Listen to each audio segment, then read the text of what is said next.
سوال یہ کہ کچھ علماء خصوصاً اہل تشیع علماء کہنا ہے کہ حضرت ابو ہریرہ کو حضرت عمر اپنے دور خلافت میں صرف اس لیے سزا دی کسی وجہ سے گورنری سے واپس آ گئے. میں نے بھی اس کو ڈسکس کیا میرے بھائی, یہ حضرت ابو ہریرہ کی زندگی کا ایک واقعہ ہے, اور حضرت عمر کا یہ جو سٹانس ہے ہم اس کو صحیح نہیں سمجھتے. وہ بہت زیادہ ریجڈ تھے, اور بعض اوقات ریجڈنس میں آپ سے کوئی ایسے فیصلے بھی ہو جاتے ہیں, اور حضرت ابو ہریرہ نے امیر المومنین ہونے کی حیثیت سے ان سے ایکسیپٹ کر لیا تھا وہ والا فیصلہ کہ بھئی تم جب گورنر بنائے گئے تھے تو اس وقت یہ تھا. انہوں نے کہا امیر المومنین میں نے کاروبار کیا ہے, اور ظاہر ہے بھیڑ بکریاں تو یار وہ آپ کو پتہ ہے کہ اس وقت تو اتنی وہ کھادوں والا سسٹم بھی نہیں تھا, سارا دنیا کا ذریعہ معاش اسی سے بھی چلتا تھا, مال ڈنگر کے اوپر, تو اللہ نے ان کو برکت دی. تو باقی حدیث بیان کرنے کے اوپر پابندی صرف حضرت ابو ہریرہ پہ نہیں تھی, باقیوں پہ بھی تھی. وہ یہ کہتے تھے کہ آپ قرآن کے اوپر ایمفسائز کریں. تو ہم بھی زیادہ تر آپ دیکھیں, میں نے کبھی درس حدیث نہیں دیا. دنیا میں سب سے زیادہ حدیث میں بیان کرتا ہوں, اور میں درس حدیث کا قائل ہی نہیں ہوں. میں کہتا ہوں درس قرآن ہوگا, اس کے ذیل میں حدیثیں بیان ہوں گی, کیونکہ ہماری ٹیکسٹ بک قرآن ہے. بخاری مسلم ہماری ٹیکسٹ بک نہیں ہے, ریفرنس کتاب ہے. آج ایک گورا مسلمان ہوگا, ہم اسے قرآن پڑھنے کے لیے دیں گے, بخاری تو نہیں پڑھنے کے لیے دیں گے. تو احادیث قرآن کی ایکسپلینیشن کے لیے آئی ہیں, نہ کہ یہ کہ احادیث کو آپ ٹیکسٹ کے طور پہ پیش کرنا شروع کر دیں گے, ذیل میں پیش کریں گے. تو وہ ایک معاملہ بالکل ڈیفرنٹ تھا, یہ اس طرح نہیں تھا. یوٹیوب کے اوپر میری ویڈیو ہے حضرت ابو ہریرہ سے حوالے سے, آپ حضرت ابو ہریرہ اور انجینئر محمد علی مرزا لکھیں تو کئی ایک ویڈیوز آ جائیں گی. اس سے متعلق اور بھی کئی سوالات ہیں جو میں نے اس میں ایڈریس کیے ہیں.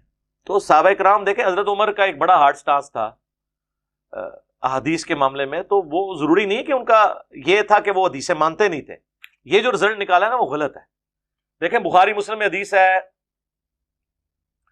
حسان بن ثابت مسجد میں اشعار پڑھ رہے تھے, امیر المومنین تھے اس وقت حضرت عمر رضی اللہ تعالیٰ عنہ, وہاں سے گزرے, ان کو دیکھا یوں کر کے.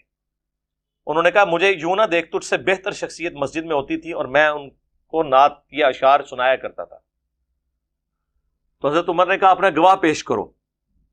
انہوں نے کہا یہ ابو ہریرہ بیٹھے ہیں میرے پاس. تو حضرت ابو ہریرہ نے کہا اے امیر المومنین, میں گواہی دیتا ہوں کہ نبی صلی اللہ علیہ وآلہ وسلم حضرت حسان سے اشعار بھی سنا کرتے تھے, اور مسلم شریف میں 10 احادیث ہیں, وہ نعت اشعار بھی آئے ہیں جو ہم نے اپنے شعیب بھائی سے پڑھوائی تھے, اردو میں ترجمہ ہوا ہے اس کا, میرے آقا میرے مولا محمد رسول اللہ صلی اللہ علیہ وآلہ وسلم. تو حضرت ابو ہریرہ نے کہا کہ میں گواہی دیتا ہوں, حضور نے تو ان کے لیے دعا بھی کی تھی, اے اللہ روح قدس کے ذریعے مدد فرما, جبرائیل کے ذریعے حسان کی, جس طرح حضرت عیسیٰ ابن مریم کی مدد کی تھی. تو وہاں حضرت عمر نے یہ تو نہیں کہا کہ ابو ہریرہ میں نے تو تیرے بھی حدیث بیان کرنے پہ پابندی لگائی ہوئی ہے, تو کدھر سے گواہی دے گا, یہ تو نہیں کہا. گواہی قبول کی, خاموشی سے وہاں سے چلے گئے. اس واقعے سے اتنی باتیں پتہ چلتی. نمبر ایک, جو کہتے ہیں امام حنیفہ کو حدیث کیوں نہیں پتہ چلی, حضرت عمر کو یہ حدیث نہیں پتہ تھی نعت والی, تو حضرت عمر سے زیادہ مرتبہ ہے کسی امام کا. نمبر دو, بڑے سے بڑا امام بھی ہو, اس کو کوئی حق نہیں پہنچتا کسی کو دھونس لگا سکے سوائے نبی صلی اللہ علیہ وآلہ وسلم کی مبارک حدیث یا قرآن کی آیت سے. اور دیکھیں وہ سیدھے ہو گئے نا, انہوں کہتے ہیں پنجابی کہتے ہیں سیدھے ہو گئے, انہوں نے کہا اینج نہ ویکھ میرے حال, حضور تو نہ سنتے تھے. یہ بھی رزلٹ اس سے نکلا. نمبر تین, حضرت ابو ہریرہ کی گواہی کو قبول کیا حضرت عمر نے, اٹ مینز وہ ان کو ثقہ اور صدوق سمجھتے تھے. حضرت عمر کا ایک سخت سٹانس تھا. ایک صحابی حضرت عمر کے دروازے پہ آئے, 3 دفعہ سلام کیا, آگے سے جواب نہیں آیا, تو وہ واپس چلے گئے. حالانکہ حضرت عمر نے ان کو کام سے بلایا ہوا تھا. یہ بخاری میں حدیث ہے, غالباً ابو موسیٰ اشعری تھے. پھر حضرت عمر نے پیچھے بندہ بھیجا, وہ آئے تو ان کا امیر المومنین میں نے 3 دفعہ تو السلام علیکم کہا تھا. تو حضور نے فرمایا بس 3 دفعہ ہی کہنا ہے, اجازت ملے تو اندر آ جانا ہے, کیونکہ اس زمانے میں دروازے نہیں ہوتے تھے, صرف پردہ ہی ہوتا تھا. تو چونکہ جواب نہیں آیا تو حضرت عمر نے کہا میں تو پیچھے ہی کھڑا تھا, میں سن رہا تھا, میں نے تمہیں کام کے لیے بلایا تھا تو تمہیں اندر آ جانا چاہیے تھا.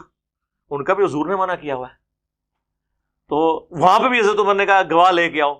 تو ایک اور دوسرے صحابی نے گواہی دی کہ واقعی رسول اللہ نے یہ فرمایا. اب امیر المومنین انہیں یہ حدیث پتہ ہی نہیں تھی, اور یہ نہیں ہوا کہ جب حدیث کی تصدیق ہو گئی ہے تو حضرت عمر نے انکار کر دیا, ایسے بھی نہیں ہوا. تو احادیث کی تصدیق کرنا یہ کسی شخص کا احادیث سے نفرت کرنا نہیں ہے. ظاہر ہے بھی روایتیں گھڑی جاتی تھی.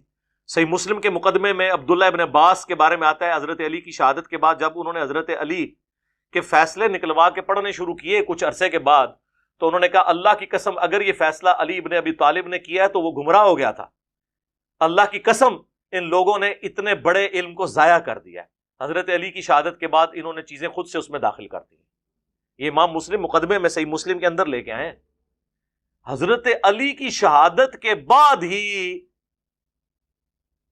ان کے ساتھیوں میں گھسے ہوئے لوگوں نے ان کی طرف غلط باتیں منسوب کر کے ان کے فیصلوں میں شامل کر دی۔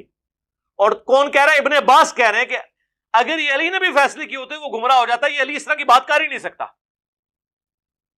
تو باب دشاہی کوئی نہیں، ایک کہنا جی کشف المحجوب شریف، حشد بہشت شریف، عوارف المعارف شریف، غنیت طالبین شریف، ملفوظات شریف، وہ اپنے کون رکھو خدا دا نہ آ جائے۔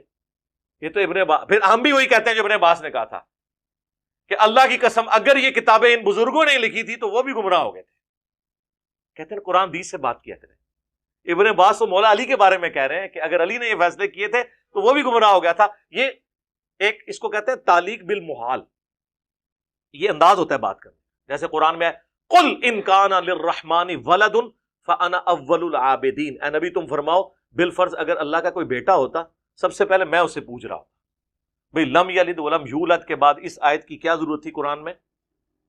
سمجھانے کے لیے کہ اگر میں عیسیٰ ابن مریم کو نہیں پوچھ رہا نا، اٹ مینز کہ وہ رب نہیں ہے۔ اسے کہا جاتا ہے تعلیق بالمحال۔ سورۃ الاعراف میں آیا کہ منافقین اور کافر اس وقت تک جنت میں داخل نہیں ہوں گے جب تک کہ سوئی کے ناکے سے اونٹ نہ گزر جائے۔ اب اس کا کوئی مطلب نکالے کہ قیامت والے دن اللہ تعالیٰ سوئی کے ناکے سے اونٹ گزارے گا، چونکہ وہ گزار سکتا ہے، اور سارے کافروں کو جنت میں بھیج دے گا؟ نہیں، اللہ نے اپنے ریفرنس سے بات نہیں کی ہے۔ تمہارے فزیکل ورلڈ میں جس طرح سوئی کے ناکے سے اونٹ نہیں گزر سکتا، اونٹ اتنا بڑا اور سوئی کا ناکا اتنا، سوائے شیخ عبد القادر جیلانی کے کوئی نہیں گزار سکتا ان کے کہنے کے مطابق۔ تو اللہ تعالیٰ ہمارا ہے، یہ تو قرآن کی مثالیں بھی ساری فارغ ہو جائیں گی جو یہ بزرگوں کے بارے میں کلیم کرتے ہیں۔ جس طرح وہ نہیں گزر سکتا نا، اس طرح کافر جنت میں نہیں جا سکتے۔ تو اسے کہا جاتا ہے تعلیق بالمحال، جس طرح یہ پاسبل نہیں یہ بھی نہیں۔ اور اسی کو میں نے کہا تھا کہ قادیانی اگر مجھے مسلمان سمجھ لیں تو میں انہیں کافر کہنا چھوڑ دوں گا، اور میں نے ساتھ پھر ایکسپلین کیا کہ چونکہ وہ مجھے کبھی بھی مسلمان نہیں سمجھیں گے لہٰذا میں بھی کبھی بھی انہیں مسلمان نہیں سمجھوں گا۔ کیوں؟ وہ جس شخص کو نبی کلیم کیا میں اسے دجال سمجھتا ہوں، اور اگر اس نبی کو دجال ماننے کے باوجود میں مسلمان ہوں، اٹ مینز کہ وہ نبی نہیں ہے، کیونکہ نبی کا انکار کرنے والا کون ہوتا ہے؟ کافر۔ اور اگر وہ مجھے مسلمان مان لیتے ہیں اٹ مینز وہ خود اسے پھر دجال مان رہے ہیں۔ ہمیں کوئی آگے کہے نا کہ ہم سارے پیغمبروں کو مانتے ہیں، حضرت عیسیٰ علیہ السلام کو نہیں مانتے، نبی علیہ السلام کی تو ہم بات ہی نہیں کرتے، وہ تو بات ہی بہت بڑی ہے۔ کسی ایک پیغمبر کا بھی کوئی انکار کر دے اور کہ جی میں حضور کے قدموں سے لپٹ جاؤں، ہم کہتے ہیں تم روزہ شریف میں رسول اللہ کے ساتھ بھی دفن ہو جاؤ اور سارے پیغمبروں کو مانو، کسی ایک پیغمبر کا بھی انکار کر دو تم کفر کی موت مرے ہو۔ اور وہ انکار کرنے والا پیغمبر ہمارے پیغمبر نہ ہو، کوئی اور پیغمبر بھی ہو۔ کیوں؟ لا نفرق بین احد من رسلی، ہم ایمان لانے میں رسولوں میں فرق نہیں کرتے۔ تو یہ انٹلیکچوئل جملہ تھا اور یہ دعوت کے لیے زبردست جملہ ہے، اس کو کہتے ہیں ٹرنز دا ٹیبل اوور۔ یہ کہتے ہیں نا جی ہماری تکفیر کرتے ہیں، پرسیکیوشن کے تو میں بھی خلاف ہوں، قادیانیوں کی پرسیکیوشن نہ کریں، انہیں دعوت و تبلیغ کریں تاکہ ان کی نسل اسلام میں واپس آ جائے۔ لیکن یہ کہنا کہ یہ تکفیر کرتے ہیں تو سب سے زیادہ تکفیری ٹولہ ہی یہ ہے، کیونکہ انہوں نے اپنے سوا ساروں کو کافر ڈکلیئر کیا۔ تو آپ پھر کس طرح ایکسپیکٹ کریں گے کہ ہم آپ کو کافر نہ کہیں؟ اور وہ کافر انہوں نے اس لیے ڈکلیئر کیا کہ وہ سمجھتے ہیں اس شخص کے بارے میں کہ وہ پیغمبر ہے۔ تو جب آپ اس کو پیغمبر کلیم کر رہے ہیں اور ہم نہیں مان رہے، اور آپ ہمیں کہتے ہیں ٹھیک ہے تم بھی مسلمان ہم بھی مسلمان، تو اٹ مینز کہ آپ جس شخص کو پیغمبر کلیم کیا میں پیغمبر ہے ہی نہیں ہے، کیونکہ پیغمبر کا انکاری کافر ہوتا ہے، مسلمان نہیں ہوتا۔ اسے کہا جاتا ہے تعلیق بالمحال۔ یہ پوری باتیں کی انہوں نے، جناب بیچ میں سے جملہ اٹھایا، فتوے کتنے مولوی لکھ رہے ہیں جی فلاں نے فتویٰ دے، تو آڈے فتویٰ دی کیڑی اوقات ہے اللہ دے بندے ہو، تو آڈے بارے تے میرے امام احمد رضا بریلوی اعلیٰ حضرت نے پہلی فتویٰ لکھ دیتا ہے، ہاں کہ تسی 1,00,000 دفعہ بھی اللہ کا نام لو تو ذبیحہ حرام اور مردار، اور تسی مرتد ہو، اہل حدیث دیوبندی اور رافضی اور قادیانیوں کو بھی ساتھ شامل۔ میرے امام نے فتویٰ دیا ہوا آپ پہ، تو